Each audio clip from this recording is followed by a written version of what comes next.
Nós vamos ler a palavra que está no Salmo 34, no verso número 4. Você pode acompanhar no telão. Diz assim a palavra de Deus: busquei ao Senhor e Ele me respondeu e livrou-me de todos os meus temores. Amém? Vamos ler junto? Eu vou contar até 3, você lê em voz alta. 1, 2, 3. Busquei ao Senhor e Ele me respondeu, me livrou-me de todos os meus temores. Amém. Agora você fecha os teus olhos, vamos orar ao Pai. Deus, eu te louvo, Senhor, nesta manhã. Exalta o teu nome porque tu és bom. Tu és bom em todo o tempo. E nesta manhã nós estamos aqui, Deus, por tua causa. Estamos aqui porque cremos na obra da cruz. Cremos que lá na cruz, quando tu disse está consumado, ali tu decretou a nossa vitória. E nós viemos nesta manhã para tomar posse, Deus, dessa vitória. Eu oro a ti, ó Espírito de Deus, para que tu venha falar com cada pessoa que está aqui nesta manhã. Ó Deus, que nenhuma, Deus, fique sem receber aquilo que tu queres entregar, porque tu conheces exatamente o que cada pessoa necessita ouvir nesta manhã. Deus, eu coloco a minha vida na tua presença.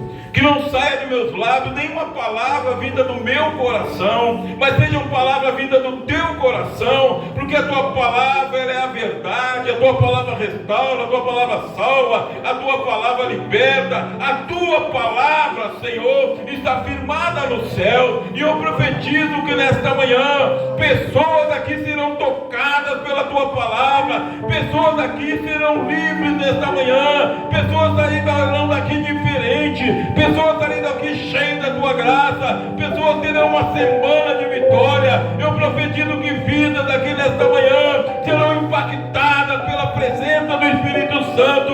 Eu profetizo que pessoas que vão ouvir essa pregação pela internet serão tomadas pelo teu Espírito. O medo vai sair, os temores vão sair, o diabo vai ser repreendido, o mal vai ser repreendido, doenças serão curadas em o nome de Jesus. Quem acredita nisso, dá uma glória a Deus bem alto. Amém? Pode tomar o teu assento em nome de Jesus. Glória a Deus. Essa palavra, esse versículo está no Salmo 34. É um salmo muito conhecido da palavra de Deus, porque estão ali declarações muito importantes para a nossa vida.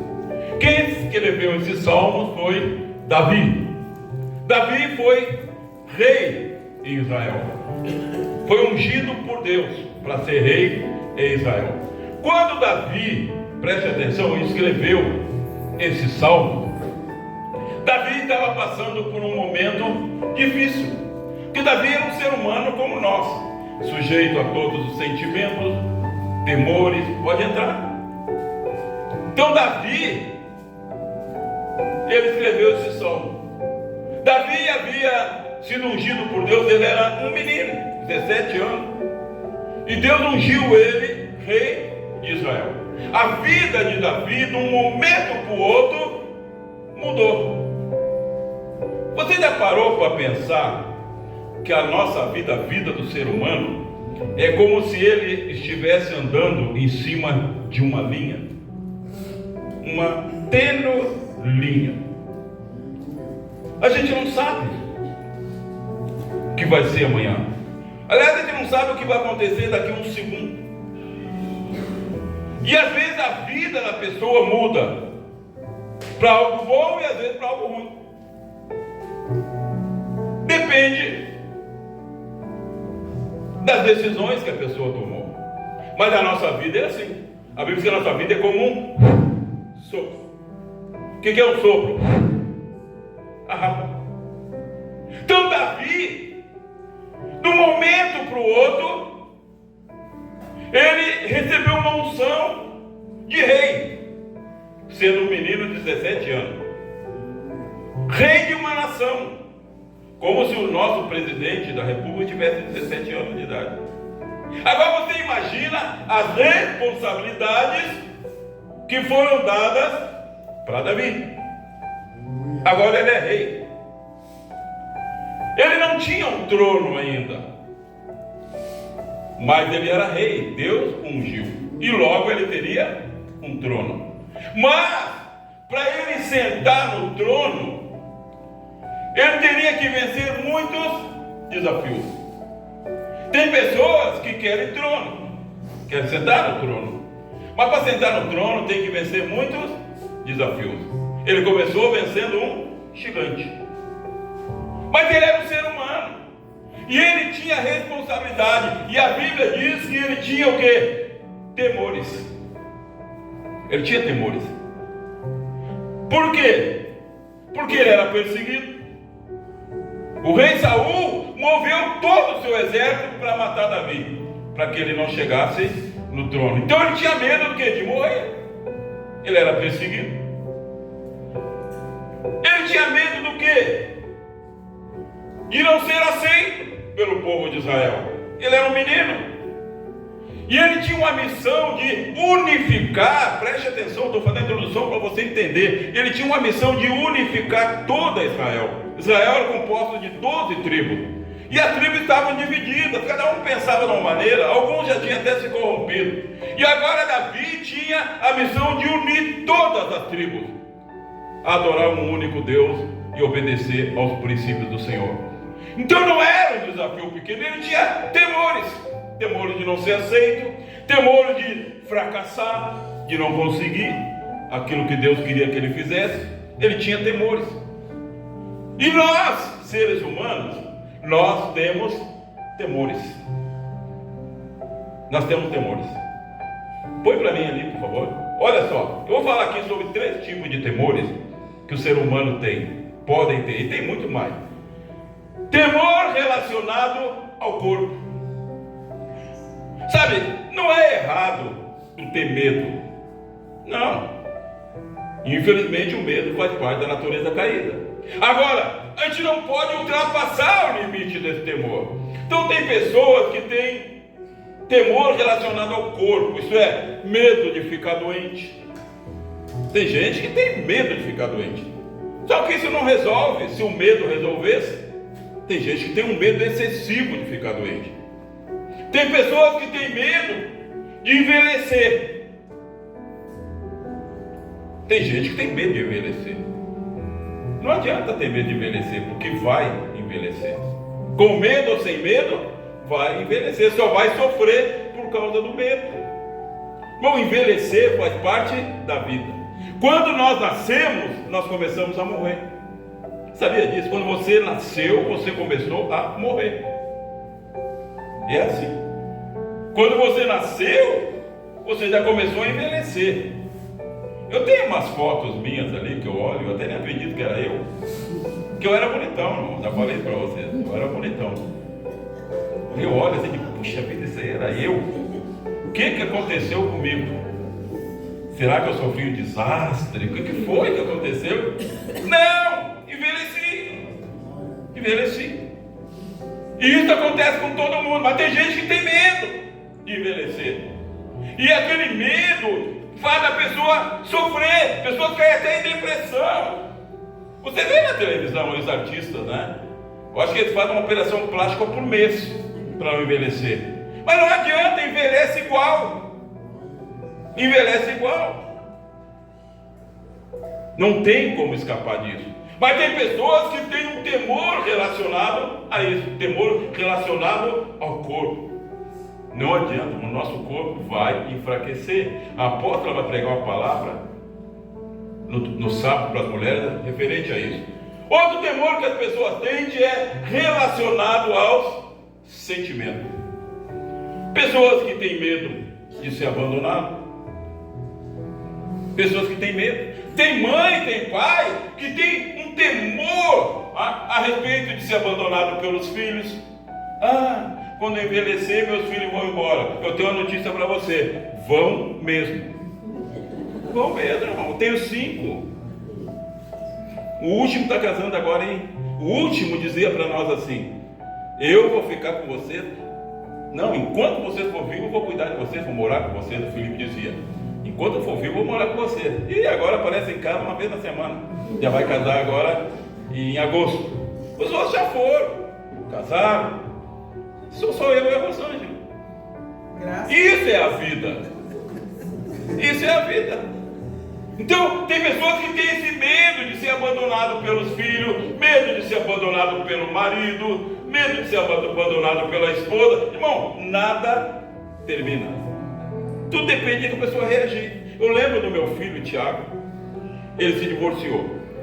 Aconteceu algo no casamento dele, e eu lembro que ele vinha aqui para casa e chorava, sentava no sofá ali, chorava, falava para mim, para a Rosângela: pai, eu preciso que vocês me ajudem. E chorava no ombro da Rosângela. Aí eu chamei ele, digo: Tiago, eu vou dizer um negócio para ti. Cara, chora.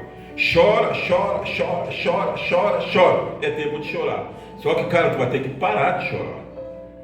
E a tua vida vai seguir. Vai chorar a vida toda? Chora que agora é a hora. Pode vir aqui para casa, sentar no sofá e chorar. Nós vamos sentar do teu lado, não precisa ter vergonha de nós, chora. E ele vinha, chorava. Cada vez tinha acabado. Mas a vida continuou. Aí ele tinha as irmãs. Um dia as irmãs disseram assim: pá, Tiago, vou te apresentar uma amiga. Apresentou uma amiga, casou com a amiga, tem filho, está feliz da vida há anos. A vida continuou. A vida continua. Então, tem pessoas que têm medo relacionado ao sentimento, medo de ser rejeitado. A pessoa tem medo de ser rejeitada, medo de não ser aceito. São temores que a pessoa, Davi tinha, e os homens têm, as pessoas têm. Temores sociais. Temores sociais, as pessoas têm, como têm. Temor de falar em público. Tem gente que tem um medo de falar em público, que o pastor manda qualquer um, menos eu. Não me chama para nada.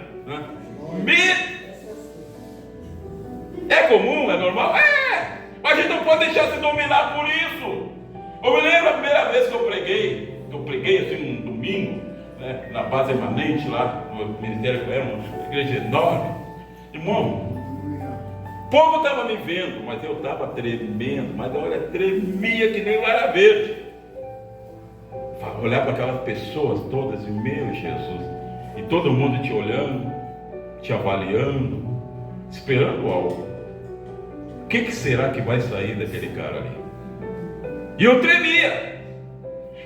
Tanto que uma pastora estava sentada na frente, levantou, foi lá no púlpito, botou a mão na cabeça e orou por mim, para mim poder pregar. Então a pessoa tem medo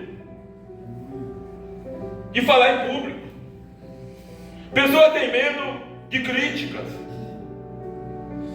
Tem gente que tem medo de ser criticado. Sabe como é que se lida com a crítica? Eu tenho uns 3 vídeos no meu canal falando sobre crítica. Como é que eu lido com uma crítica? Como é que eu lido? Eu sou criticado? Claro, como todo ser humano. Como é que eu lido com a crítica? Digamos que num grupo de 50 pessoas, tem 4 me criticando. O que eu penso? Bom, entre 50, 4 me criticando, eu não vou levar em conta. Aí eu analiso quem está criticando. Quem é que está me criticando? Às vezes quem te critica é alguém que não faz nada. Mas critica. Não produz nada, mas critica. Aí eu olho quem é que está me criticando. Digo: porque eu não dou bola. O número de pessoas estão criticando, quem está criticando e o que estão criticando. Agora, se num grupo de 50, 10 pessoas estão me criticando pelo mesmo motivo, aí vem a pastora Elza e diz: pá, pastor, tu grita muito lá quando tu prega.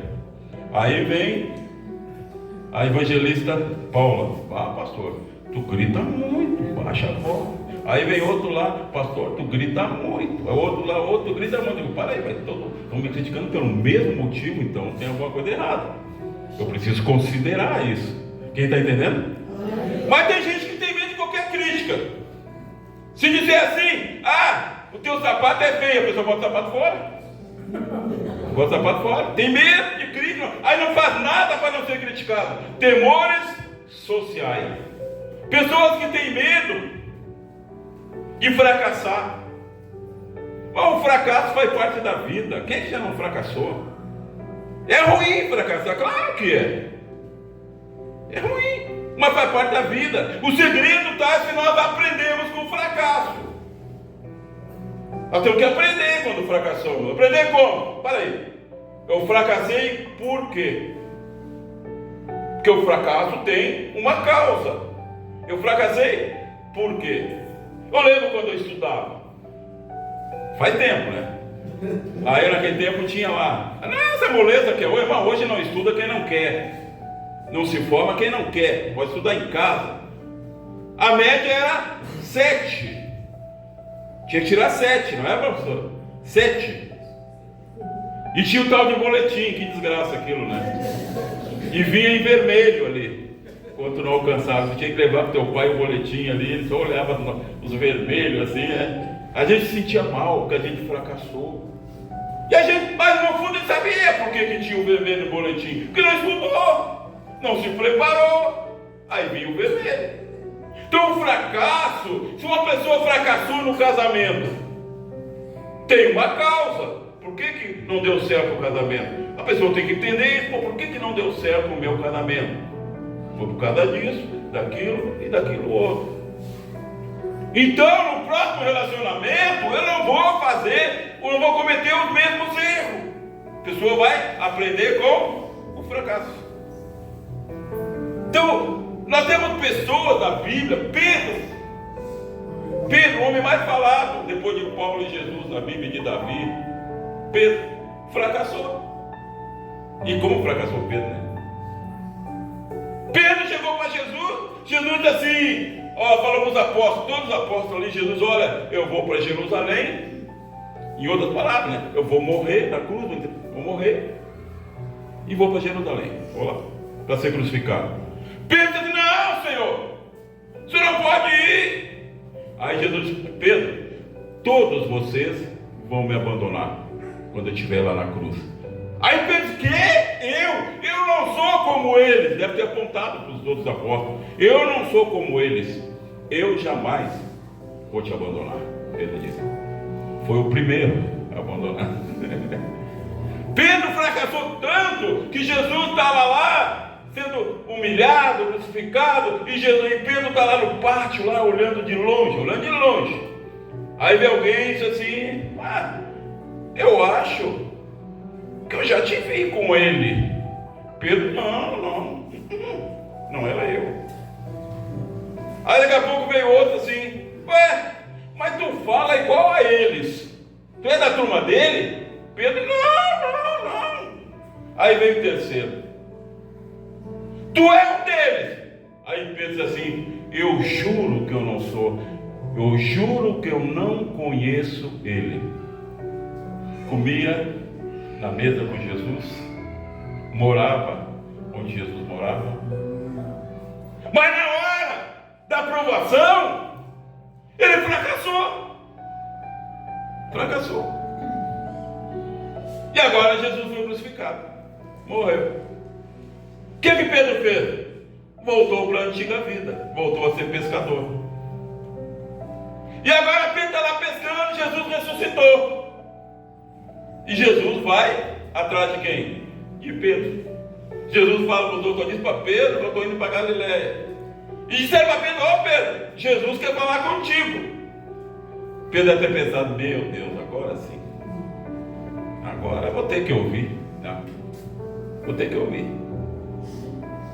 E agora tem o encontro de Pedro com Jesus. Aquele que disse que nunca ia trair, mas traiu.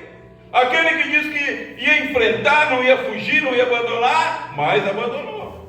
E Jesus vai conversar com Pedro. Aí Jesus faz uma pergunta para ele, Pedro, tu me amas? Pedro disse assim, claro, Senhor, que eu te amo. Aí Jesus perguntou assim, segunda vez, mas tu me ama mesmo? E Pedro disse, Senhor, amo. Aí ele fez uma terceira pergunta. Tu me ama mais do que eles? Os outros apóstolos, me ama mais do que eles? Pedro disse, Senhor, tu sabes que eu te amo mais do que eles. Aí Jesus, então tá, Pedro, então quando tu te converter, tu cuida das minhas ovelhas. Jesus não levou em conta o fracasso. O que ele quer dizer para Pedro? Pedro, quando te converter, quando tu entender, quando tu compreender, quando realmente, eu sei que tu me ama, mas quando tu tiver coragem para demonstrar que tu me ama, então tu vai poder cuidar das minhas ovelhas. 3 anos ele morava com Jesus e não tinha convertido, não tinha condições de cuidar de ovelhas. Irmão, pastor cuida de ovelhas. Pastor foi chamado para quê? Para cuidar de ovelhas. Esse é o trabalho de um pastor. O resto é dom. Tem um que tem dom para cantar, eu não tenho. Se eu abrir minha boca para cantar, vocês não vão embora. Não é dom para cantar.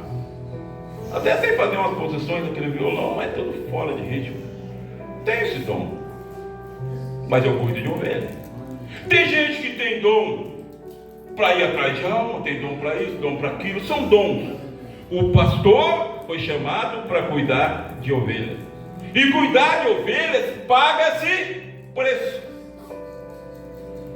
Cuidar de ovelha paga-se preço. Tem que pagar preço para cuidar de uma ovelha.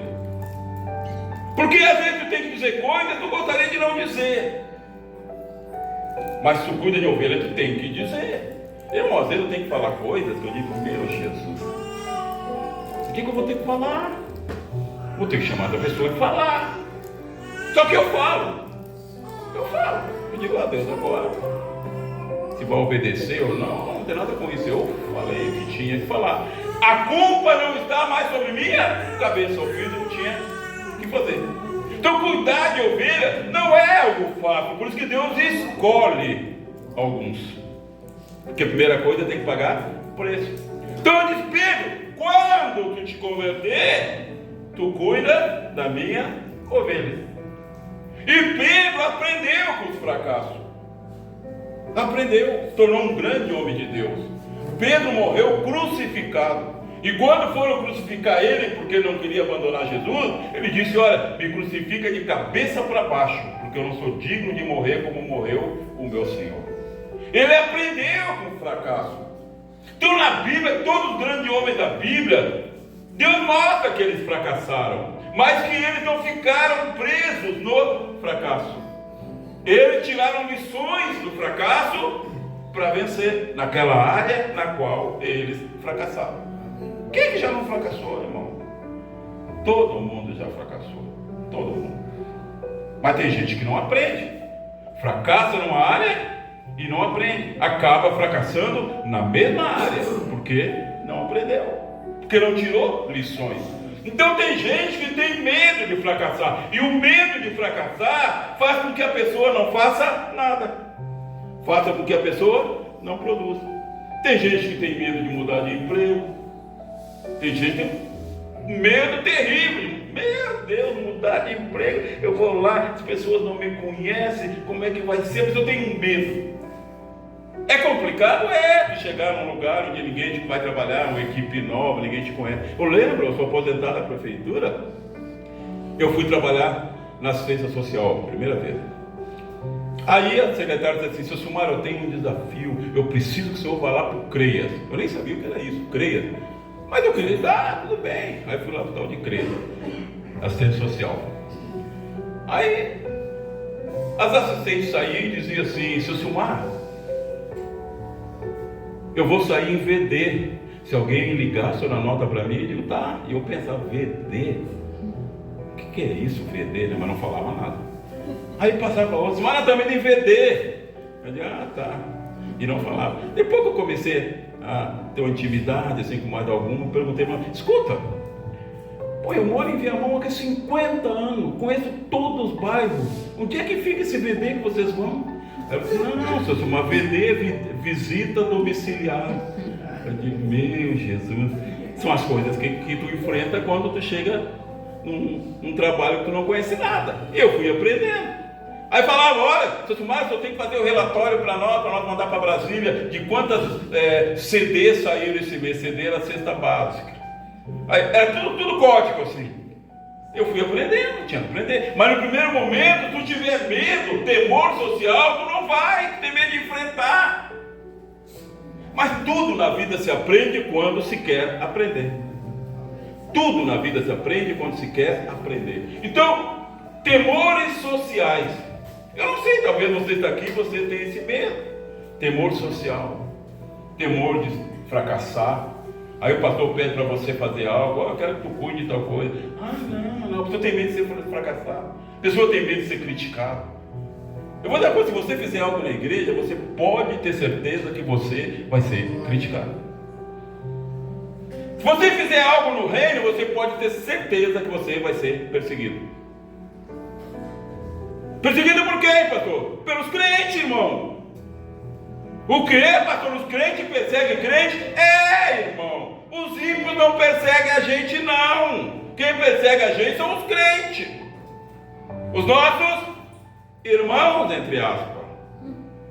Isso aí você pode ter certeza, não falha. Se você não é perseguido, você faz algo no reino e você não é perseguido, e tem uma coisa errada, então você não está fazendo. Porque Jesus disse para os apóstolos: ide pelo mundo, pregar o evangelho a toda criatura, assim como eu fui perseguido, vocês serão também. Mas assim como guardaram a minha palavra, guardarão a de vocês também. Um sinal de que uma pessoa tem um chamado de Deus é quando ela é perseguida pelo que ela está fazendo no reino, quando ela é criticada pelo que está fazendo no reino. Esse é um sinal que Jesus passou por isso, e ele diz que todos nós passaremos também. Mas ele disse: olha, guardar em meia perseguição, em meia crítica. Ninguém foi mais criticado que Jesus, irmão. Nunca houve, nunca pisou nessa terra alguém tão santo como Jesus, alguém que da boca nunca saiu uma palavra dola, alguém que não teve um pensamento impuro. Ninguém. Jesus. Mas falava que ele era o quê? Endemoniado. Já chamaram de endemoniado? Eu já. Me chamaram até de anticristo. Eu fui subindo na escala, né? Até de anticristo me chamaram. Me chamaram até de anticristo. Entendeu? Jesus foi criticado. Jesus foi humilhado. Foi difamado. Jesus, que nunca fez mal, nunca teve um pensamento de mal. Jesus. Agora imagina nada, irmão. Mas tem gente que acha que é a bola da vez. Ninguém pode criticar, tudo que faz está certo, ninguém pode dizer está errado, ninguém pode dizer não é assim. Não, tem gente que não dá, irmão. Aí tu começa a ver os sinais. Como é que eu vejo aqui na igreja quem realmente está honrando o chamado? Pelos sinais. Sinais do quê? Das atitudes das pessoas. Pelas atitudes tu vê os sinais. Pelas atitudes tu vê se a pessoa está crescendo. Tem gente que 20 anos não cresceu nada pelas atitudes. As mesmas atitudes de 20 anos atrás. A gente percebe que a gente está mudando quando as nossas atitudes começam a mudar. Diante de coisas que nós teríamos uma atitude diferente antes. A gente começa a pensar: se fosse antes, meu Deus. A gente vai, eu estou mudando mesmo. Então, pelas atitudes que a gente vai tomando, que as pessoas vão tomando, a gente vai percebendo que a pessoa está evoluindo. Ela está ouvindo a palavra e está praticando a palavra. Aí tu percebe que a pessoa está mudando. Mas a gente tem as mesmas atitudes de antes. Falou qualquer coisa, você já xinga, você já vira as costas. Eu passo na avenida aí, tem umas figuras na avenida aí que eu fico olhando, meu Deus. Eu falo com Jesus quando ele pode dizer: se essa pessoa vai para o céu, qualquer um vai. Irmão, tem uns irmãos aí, não é daqui, que passam pela gente, irmãos, não capazes nem te cumprimentar. Irmãos que sabem que tu é servo de Jesus, sabe que tu é do povo de Deus, eles passam por ti e nem te olham. E eu fico olhando assim, esse miserável desse vai para o céu, qualquer um vai, porque o ímpio ali passa por mim, me cumprimenta, o ímpio ali pergunta: mas tá, tudo bem? Aí o irmão passa, nem te cumprimenta porque tu é da outra igreja. Aí se o miserável desse vai para o céu, qualquer um vai. Tem crente que acha que basta ser crente e vai para o céu. Irmão, não é assim não, hein? Não é assim não. O pastor Elton pregou ontem lá. Jesus disse: se não perdoares o teu irmão, tu também não será perdoado, hein, por Deus. Não é assim, o céu não é tão fácil assim, que se ele vai entrando de qualquer jeito. Não. O céu vai ter prova para entrar lá. Sem santificação, ninguém verá a Deus. Está escrito. Não adianta a gente querer mudar isso. Não adianta dizer, mas Deus é tão bom. Claro que Deus é bom. Mas Deus é tão misericordioso. Claro que Ele é. Mas Deus é juiz. O reto juiz. A vez que Deus não condena o inocente e nem culpa o que não é inocente. Deus é o reto juiz. E os princípios dele vai se cumprir. Então, Davi tinha temores. Talvez você está aqui nessa manhã e você tem temores que eu falei aqui. Mas como é que Davi venceu os seus temores? Põe lá o texto inicial, por favor. Ele diz, busquei ao Senhor e Ele me respondeu. E livrou-me de todos os meus temores. O que ele fez? Ele buscou ao Senhor. Diante dos medos que ele tinha, de não ser aceito, de não ser compreendido, da perseguição, medo de morrer, tudo, ele começou a buscar a Deus. E quando uma pessoa busca a Deus, algo acontece. Bom, Deus precisa ser buscado. É como, lá tem aquela pasta lá. Todo dia quando termino o culto, eu pego e levo lá para dentro. A única coisa que eu levo daqui lá para dentro, eu acho que é até uma idolatria. Porque eu olho aqui, eu olho isso aqui e digo, Deus, eu não vou deixar isso aqui lá na igreja. Se alguém entra lá, custou R$400, irmão, fizeram uma vaquinha, todo mundo um pouco, eu levo isso aqui lá para dentro. Mas tem coisa de mais valor aqui. Mas aqui eu levo isso aqui. Mas para pegar isso aqui e levar, eu tenho que ir lá buscar a sacola, colocar dentro da sacola e levar lá. Então nós temos que buscar a Deus. Buscar. Deus não vai vir se nós não buscarmos. Davi começou a buscar. O que ele fazia? Ele ia buscar a Deus e Deus, tem misericórdia, Senhor. Deus, eu estava lá cuidando das minhas ovelhinhas do meu pai. Era tudo tão tranquilo. Eu pegava a minha harpa de madrugada, fazia versos para ti. Deus, agora você é rei de toda Israel. Senhor, eu tenho medo de ser morto. Eu estou sendo perseguido. Senhor, me ajuda, me livra. E ele começou a buscar a Deus. E a vez que Deus respondeu. Quando a gente busca Deus, Deus responde. Você responde algo para alguém que não te perguntou? Não. A pessoa não te perguntou, não falou nada. Não falou nada. Às vezes eu converso com pessoas, a pessoa fica falando, né? Falando. Eu não pergunto nada, não digo nada. Só tá. Tá. Agora, se me perguntar, é outra história. Porque quando tu pergunta algo, tu está dando autoridade para a pessoa te responder. Esse dia alguém me mandou uma mensagem. Pastor, pode perguntar uma coisa? Alguém de outra igreja? Sobre o Evangelho. Eu disse, irmão, pode perguntar, mas se eu vou responder, já que tu vai gostar da resposta, eu já sabia que ele ia perguntar. Aí, não, pastor, eu não quero saber. Aí eu respondi. Então o que ele fez? Deletou e me bloqueou.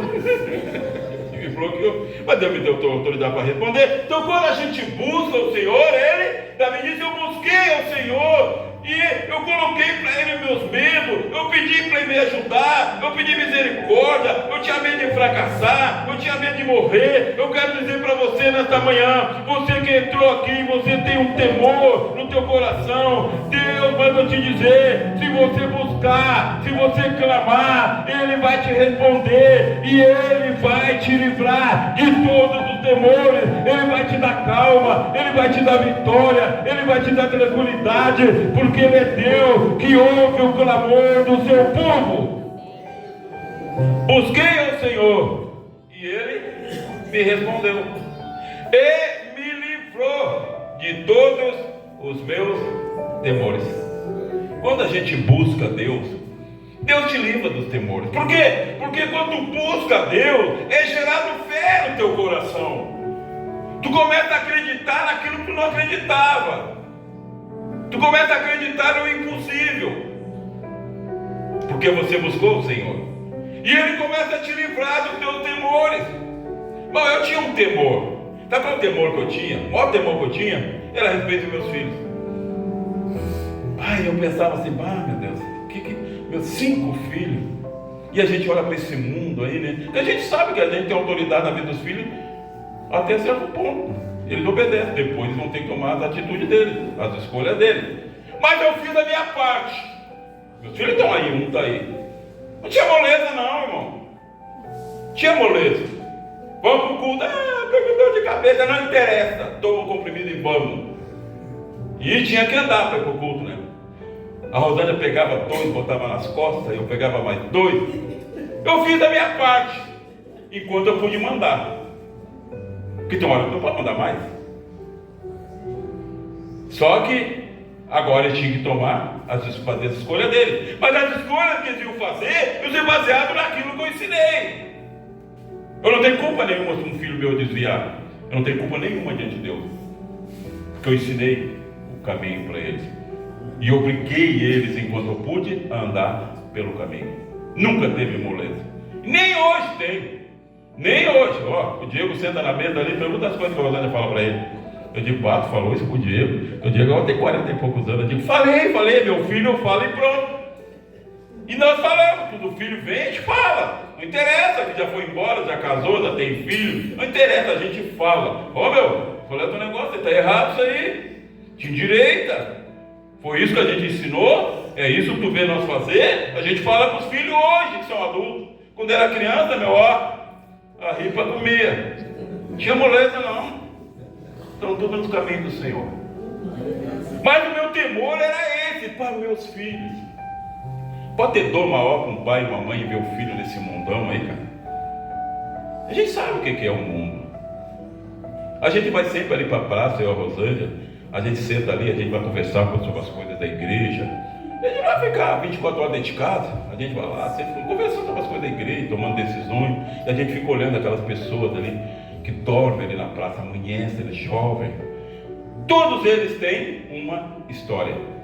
E quando eu trabalhava na prefeitura, eu trabalhava com um jovem que cumpriu medida socioeducativa. Jovens que já tinham sido presos 1, 2 anos, iam para lá para terminar de cumprir a sentença. E depois que eu fazia amizade com eles ali, porque era todo dia, eu ouvia a história deles. Irmão, todas as histórias deles. Sabe quem era o culpado? Os pais. Todas as histórias deles, o culpado era os pais. Eu me lembro de um rapaz, tinha uma fama de terrível. Um dia, a chefe chegou para mim e disse assim, seu Sumar, eu preciso trazer um jovem para cá, para te cuidar dele aí. Ele tá, qual é o problema? Não, só que ele está numa outra instituição, num asilo lá, e ele quebrou as camas lá, queria botar fogo em tudo lá. Aí eu posso trazer para ti para cá? Eu digo, traga. Aí o rapaz veio. Eu sabia lidar com eles. Aí ele ficou lá, então depois ele me contou. Eu um dia perguntei, cara, o que houve lá? Aí ele contou a história dele. Aí depois eu comecei a entender a história dele. Um dia ele para mim passou, a mãe dele ia lá. Tu olhava para a mãe dele. Ô irmão, tu olhava para ela bem vestida. Trabalhava na prefeitura. Que mulher bem miserável aquela, cara. Desculpa falar, mulher miserável. Trabalhava lá. Trabalha até hoje na prefeitura. E o filho, um jovem, no crime. E ele dizia para mim, seu Sumar, você não imagina quantas vezes eu cheguei em casa e eu peguei a minha mãe dormindo com meus amigos. Pegava a minha mãe dormindo com meus amigos. Aí tu olha para aquele rapaz, ele é um bandido, ele é um desajustado, ele é isso, ele é aquilo, mas ele tem uma história, a culpa foi dos pais.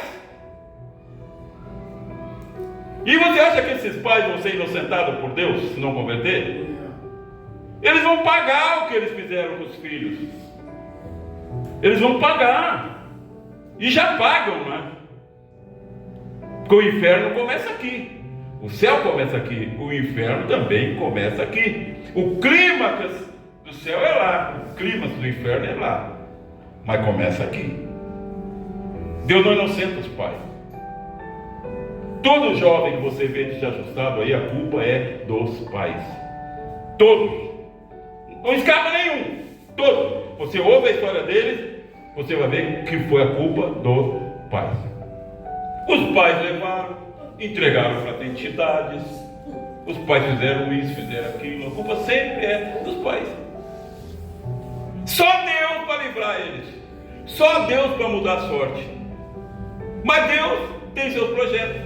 Tinha um rapaz lá, ele estava sempre de roupa social, educadíssimo. E ele tinha um risco aqui assim, né? E eu olhava aquilo, esses cortes aí, né? Que a gurizada fala, né? Onde eu conversando com ele, eu digo, legal, esse teu corte aí. Disse, não, pastor, isso aqui não foi corte. Eu digo, isso aqui foi um tiro. Eu digo, tiro? Eu estava lá na Vila Cruzeiro, lá deu um tiroteio lá, eu era do tráfico, a bala passou assim, raspou que assim. Aí, não brinca, não, também passou, depois daquela ali eu larguei e fui para a igreja. Fui para a igreja, lá, feliz da vida da igreja lá, entendeu? Ele lutou para mudar a história dele. Então, temores, todos nós temos temores. E nesta manhã, nós vamos orar, vamos impor as mãos, os pastores aqui, você vai poder levar o óleo, nós vamos ungir você com óleo. E quando você vier aqui na frente, fala com Deus dos teus temores, daquilo que você tem medo, daquele temor excessivo. Talvez você tenha um desses temores que eu falei aqui. Mas faz como Davi, busca o Senhor e Ele vai te responder e vai te livrar dos teus temores. Que Deus quer que você saia daqui diferente, que você saia daqui acreditando, livre, acreditando que Deus te ouve e Ele vai te dar vitória. Esse é o Deus de Davi e é o nosso Deus que está aqui nesta manhã. Essa palavra está na Bíblia para nós. Davi está nos ensinando, busquei ao Senhor e Ele me respondeu e me livrou de todos os meus temores.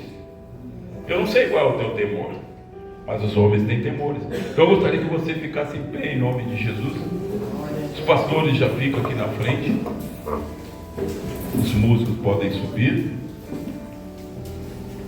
Então você vai ter agora um tempo para você falar com Deus. Sabe, coloque esse temor diante do Senhor. Foi o que o Davi fez. Coloque o teu temor, aquilo que tu tem medo, aquilo que você tem receio, que muitas vezes te paralisa, que faz você perder o sono. Lembra que Deus é Deus do impossível. Deus pode fazer o que o homem não pode. Ele pode mudar a tua história nesta manhã. Basta você acreditar. Amém? Feche os teus olhos agora. É o momento de você falar com Deus. Está preparada a casa e o meu coração também. Tu és o único motivo que me fez chegar. Abre teu coração, coloca diante de Deus todos os teus medos, teus temores. Os filhos Esta manhã pode mudar a história da tua agora somos dois ou três ou mais. Encontro meu coração.